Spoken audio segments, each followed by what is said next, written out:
Welcome to Baz Travels. After driving 14,826 kilometers through 24 states and Washington, D.C., I've seen rocket launches to the Grand Canyon and Hoover Dam. I've explored Route 66, ghost towns, deserts, snow, and beaches on both coasts. From Vegas casinos to Alcatraz, the White House to Hollywood. Join me for a journey of the ordinary and the extraordinary. Loading destination. Simulation starting in 3, 2, 1.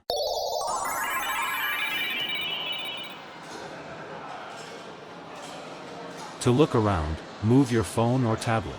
Click and drag if on a computer or move your head if using a VR headset. Please like and subscribe. Welcome to episode 26. For those wearing VR headsets and that get dizzy, I apologize, but you sadly can't walk through here without wandering around corners. I suggest you pause the video to enjoy the scenes. Here at Fisherman's Wharf is one of San Francisco's most unusual museums, the Musée Mécanique. From the outside, it looks just like another pier building, but step inside and you'll find one of the world's largest collections of antique arcade machines, coin-operated games, and mechanical amusements. There are more than 300 items, ranging from the early 20th century fortune tellers and piano players to vintage pinball and video games. What makes Musée Mécanique special is that the collection isn't locked behind glass. Nearly everything here still works.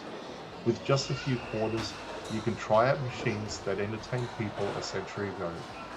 Some are whimsical, like dancing puppets or musical boxes, while others are quirky, or even a little eerie, like the famous Laughing Sal, a mechanical figure with a booming laugh that was once a fixture at Playland at the beach.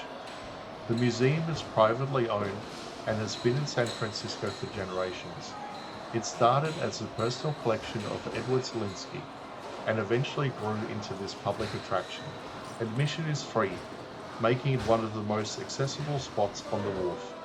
And for many locals, it's a place filled with nostalgia as well as history.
Just a short walk from here is another important piece of history. The USS Pampanito, a World War II submarine, now serving as a museum and memorial. Normally, visitors can go inside the submarine to see the cramped living quarters and machinery that once carried its crew through 6 war patrols in the Pacific. But during my visit, the vessel itself was closed for renovations. Even so, a small visitor center remained open on the pier. Inside, you can still learn about the Pampanito's service history, how it sank enemy ships, rescued Allied sailors, and played a key role in the submarine campaign that helped cut off Japanese supply lines. The exhibits feature artifacts, photos, and stories that give you a sense of what life was like on board.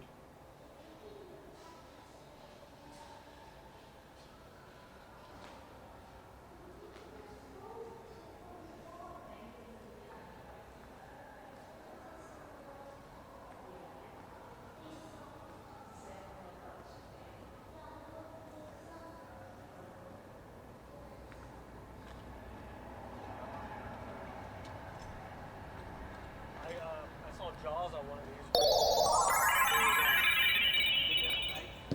Simulation terminated. Please comment, like and subscribe.